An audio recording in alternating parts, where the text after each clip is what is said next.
Magandang gabi mga idol. Welcome back dito sa ating YouTube channel, dito sa ating tambayan, dito sa ating kwentuhan, dito sa Arb Story TV. Yan. Ang pagkukwentuhan natin ngayon mga idol, ang pag-uusapan natin, ang pag-uuntahan natin ngayon ay tungkol sa depression. Ano yung kaugnayan ng depression sa ating mga pang-araw-araw na nararamdamang sakit?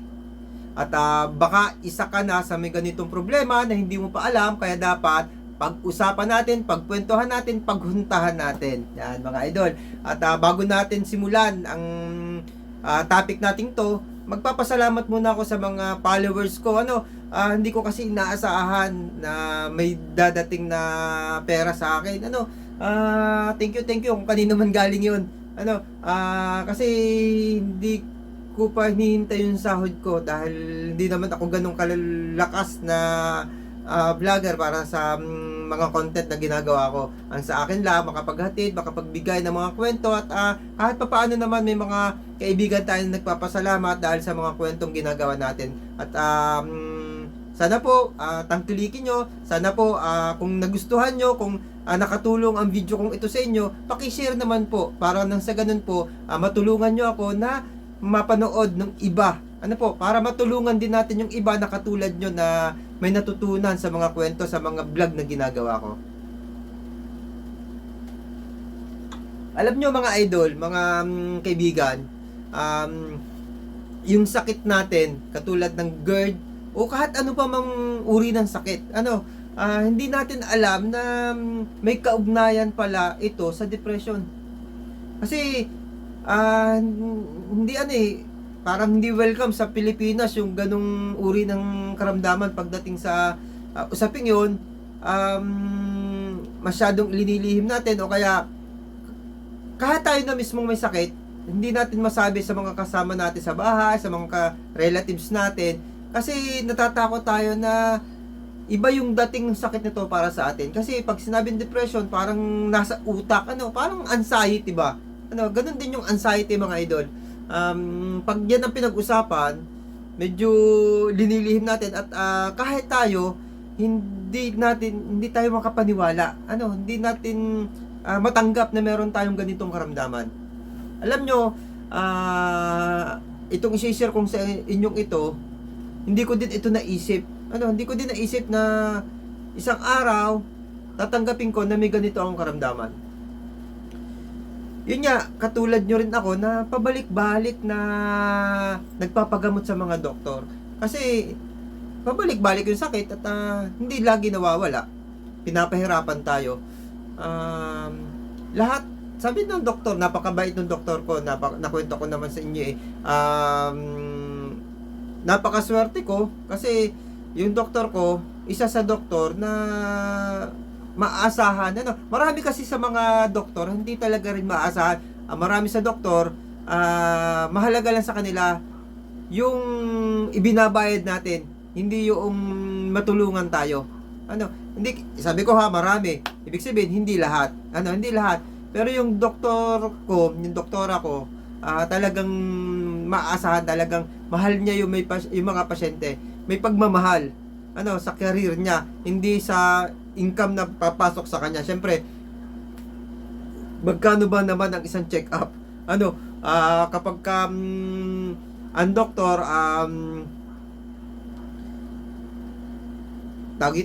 check-up lang ng check-up, hindi ka nakakakwentuhan, titignan ka lang, ihipu-hipuin ka lang, tapos re-resetahan ka na hindi mo nga nasabi lahat yung mga nararamdaman mo o hindi ka pinakikinggan. Tatango-tango lang siya. Lumipat ka na ng doktor kasi hindi ka gagaling sa kanya. Yun, swerte ako. Yan.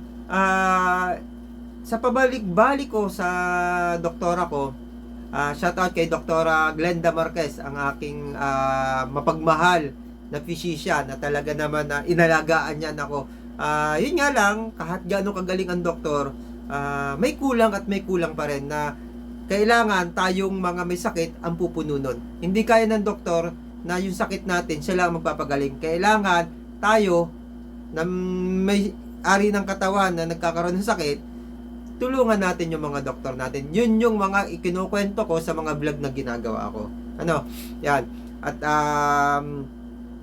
yung doktora ko, yun yung nabanggit sa akin. Hindi ko alam, pero naiisip ko din na baka may ganun akong sakit. Kaso nga lang, natatakot ako na pumunta sa mga doktor para sa isipan. Ano? Kasi pag pumunta ka doon, pag may nakakita sa yung ibang tao, sabihin na nagpapa-psychiatrist yun, baka may sira na yun.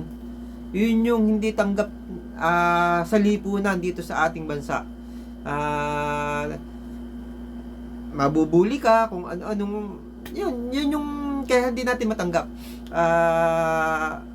Buti na lang yung pala mga doktor natin, alam din niya, kahit na doktor ko siya sa sikmura, sa aking GERD, alam din niya yung ganung ano. Dati hindi ko alam, kala ko pag doktor sa tiyan, doon ka lang. Pag doktor sa puso ka lang. Hindi pala, all around kaya nila. Ano, sabi sa akin ng doktor ko, Ninyo ang tawag sa akin Ninyo. Lahat ginagawa ko. Ano kaya i-try mo? Uminom ka ng ire-reset akong gamot, pero gamot ito para sa sa mga tao na didepress. Kasi marami mga pasyente ang nadidepress na kaya hindi gumagaling sa mga iniinom na gamot kasi hindi nagre-response yung katawan dahil nga sa depression. Actually, nung sinabi ng doktor yon, nagtry ako. Inanon niya sa akin 1 month lang ata yung binigay sa akin. Pero yon, binasa ko sa Google yon, matagalan palang gamot yon. Pero sabi sa akin, hindi naman talaga malala yun, nawawala din naman sakit ko, bumabalik lang pagka masyado matindi yung problema. Kasi yung problema, matinding stress yon para maging trigger sa aking GERD. Yun. Pabalik-balik siya. Para lumalala yung sakit kasi nga nag-iisip ako yung problema, masyado ako dinadamdam yung problema. Yun, trinay ko yung gamot, tapos nung malaman ko, mabilis kasi ako mag-adjust, mga idol, mga kaibigan. In-adjust ko na yung sarili ko na inisip ko na may depression talaga ako. Natulad ng sinabi ng doktor na baka makakatulong sa iyong gamot na to kasi sa tingin ko depression yan. Yan yung dahilan kung bakit hindi mag-response yung katawan mo sa lahat ng mga gamot na ibinibigay namin sa iyo. Kasi pag tinanggap mo na may ganun kang problema, lalakas yung resistensya mo. Kasi lalabanan ng katawan mo, ng utak mo, yung lungkot. Kasi yung lungkot na to, idadown ka talaga nito idadown ka nito. Kapag napaglabanan mo yung lungkot na yon, lalakas yung resistensya mo. Sa totoo lang, ang laki ng improvement. Ang laki ng improvement. Baka ikaw, kaibigan, ganun din yung condition mo. Ganito kasi nangyayari nararamdaman ko nun masyadong down na down ako. Parang masyadong wala na akong pag-asa sa problema, sa mga gusto kong pangarap, nawala na. Sa sakit ko nga na hindi gumagaling, kapag inisip mo na palala ang sakit mo, pahina talaga ang resistensya mo, ang katawan mo. Kasi hindi talaga magpapangsyon yung na mabuti, hindi lalaban yung katawan mo. Na kahit gaano ka bisa yung mga gamot na itinutulong para makondisyon, hindi lalaban talaga. Wala mangyayari. Di ba lagi ko sinasabi sa inyo, mga idol, yung pag-inom ng mga food supplement, ng mga prebiotic, malaking tulong para sa atin. Pagkain ng mga prutas, gulay, at yung mga masustansyang pagkain, malaking tulong yan. Ehersisyo.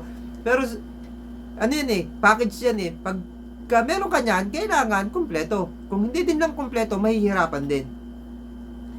Kainin mo man yan man nilagay mo sa katawan mo, kung yung mismong utak mo linalabanan.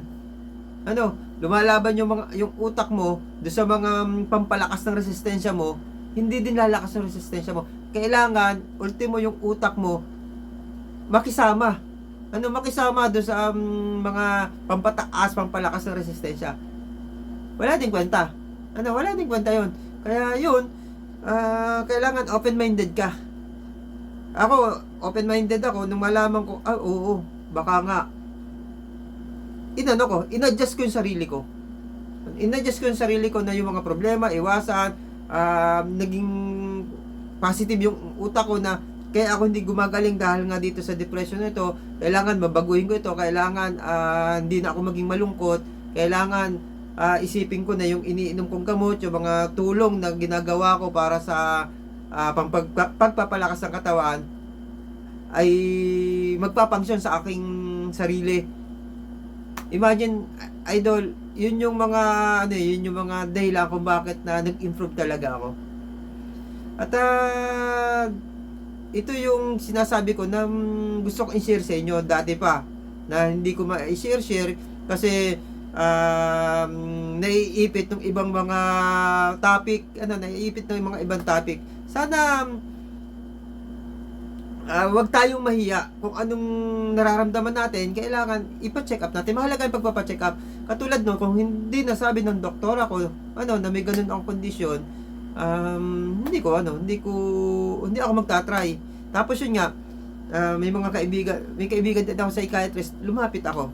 Hindi ko na-mention kung sino yung psychiatrist. Tinanong ko, yung gamot, dapat ko bang inumin? Sabi sa akin ng doktor, nung psychiatrist na kaibigan, yung kakilala ko, kaibigan ko din siya, tinuring ko na rin siya kaibigan, pwede mong hindi inumin yung gamot, labanan mo lang, sariling katawan mo ang makakapagpagaling. Yung gamot, tutulong lang yan sa'yo. Pero ang ginawa ko, yung unang reseta, binili ko, tinapos ko, tapos sumunod doon, hindi na ako bumibili ng gamot, pinaglalabanan ko na lang. At least, ma-mindset ko lang sa sarili ko na mag-function yung gamot. Maramdaman ko na may pagbabago, tapos tutulungan ko na ng sariling kaalaman ko. Yun yung ginawa ko. At sana kayo mga kaibigan, maging open-minded kayo sa mga ganitong karanasan, kasi kasama sa sakit natin yung magkaroon ng anxiety at saka depression. Yung depression, pagka napansin mo na nawalan ka na ng pag-asa, umiiyak ka na, natatakot ka na, yung maluba na ang anxiety mo, malamang kinakapitan ka ng depression. Marami mga nagba-vlog niya na kinapitan ng depression. Kahit yung mga nasa mga social media platform na iba, yung mga group chat, yung sa FB, pag nagkukwentuhan sila doon, yung mga FB friend, may mga nagkaroon ng depression, tsaka yung mga kwentuhan na nababasa ko, sabi ko, may depression yung isang taong ito. Kasi yun yung naramdaman ko, yun yung mga naranasan ko nung may ganito ang kondisyon. Yan mga idol, sana nakatulong yung kaunting video ko. At kung magugustuhan mo, kung may ganitong kondisyon, kung nakatulong sa yung video ito, paki-like, paki-subscribe naman po itong channel nito, paki-share na rin po, para nang sa ganon, mapanood ng iba. At nang makatulong tayo doon sa mga kapwa natin, na kaparehas natin na daraan sa ganitong kondisyon. Yun lang po mga idol, at thank you. Thank you nga pala doon sa mga nagpalipad sa mga premiere ko, kasi natanggap ko yung sahod. Bye-bye!